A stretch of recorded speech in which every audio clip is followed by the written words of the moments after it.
Hey guys, how's it going? Brian from Brian Boas here. Today I want to give you a quick update on my 2020 baby boas, as well as my remaining 2020 breeding trials. So we'll have a look at my recently born litters, including babies from this Hog Island boa female. We'll also look at my 2 remaining Gravid females, who I expect to be giving birth about a month to a month and a half from now. I've been getting a lot of questions from you guys about possibly acquiring one of my boas, so I'm going to discuss how that works in case you've been thinking about possibly adding one of my babies to your collection. So now let's have a quick look at my baby boas. My Crawlkey babies are now a little over a week old, and I have them still in this 28 quart Sterilite tub.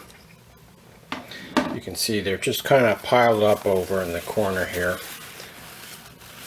And I usually leave them together for a little over a week, about 10 days, until they're ready to shed.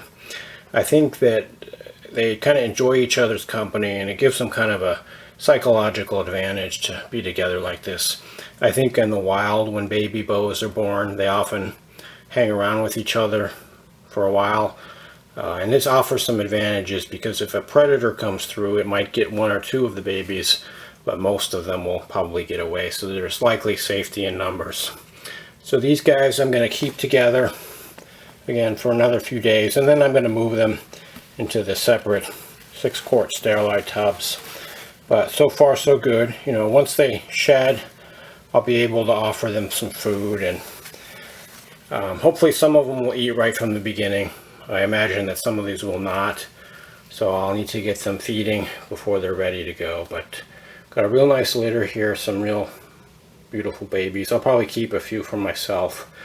It'll be hard to pick which ones, but some real nice dwarf Crawlkey boas. I'm going to check in real quick on the mother of the Crawlkey litter. She's recovering quite well. I fed her a large rat the day after they were born, and she chowed that down really ravenously, and now she's just much more active, moving around the cage and looking for food. You know, she's obviously lost some weight from when she had that litter, so she needs to put it back on. So I'll feed her a little more frequently than normal for the next few months, probably about every other week in this case, so that this female can put back on the weight and then possibly breed another 2 years from now.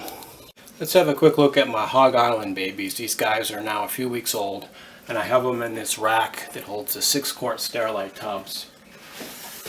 And as you can see, it's a pretty simple setup. Just a paper towel substrate, some newspaper to hide under, simple plastic hide, and then a dish of water that's held on with a zipped cord. And you can see, looking quite nice. They shed already. So the next hurdle with these guys is going to be getting them to eat. And you know, I've actually tried feeding them twice already with a live fuzzy mouse, and I haven't gotten any of them to eat yet. So with these Hog Islands, it can be a little bit of a struggle getting them set up with food. You know, it might take me a few months. So if you're interested in these guys, please be patient. I want to make sure that they're very well feeding and very well established before they're ready to go out to a new home.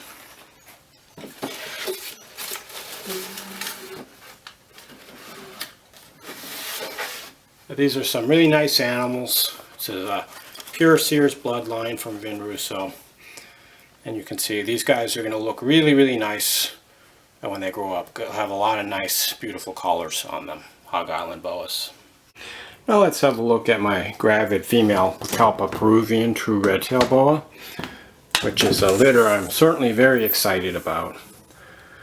So she's about a little over a month or so from ready to give birth, and she hasn't really been moving much, as you'd expect. She just kind of coils over her hot spot. She's looking quite big towards the lower part of her abdomen. Definitely something going on in there, so let's hope it's some nice healthy babies. This one will probably give birth sometime in early to mid-September.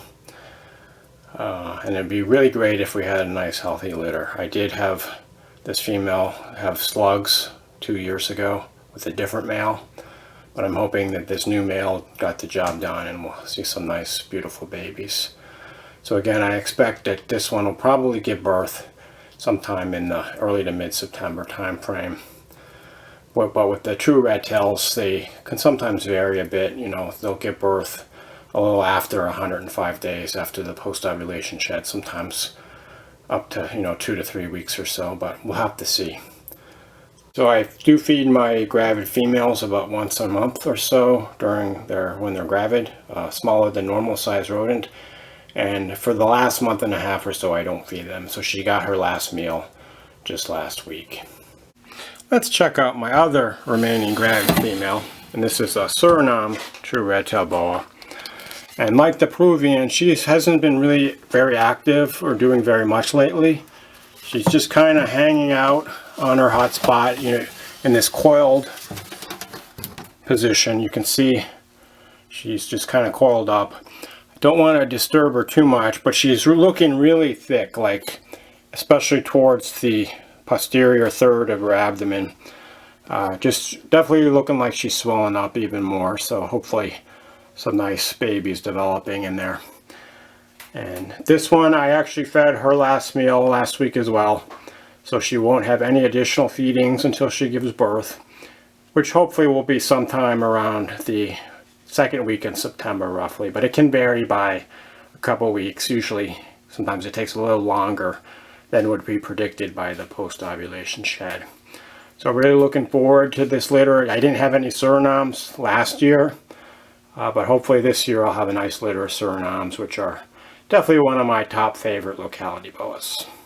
I want to end by saying a little bit about my boa sales, in case you're possibly interested in adding one of my beautiful babies to your collection. And as I said before, I can't say exactly when they'll be ready. I really need to get them well established before they go out to new homes, just so they have the highest chance of success.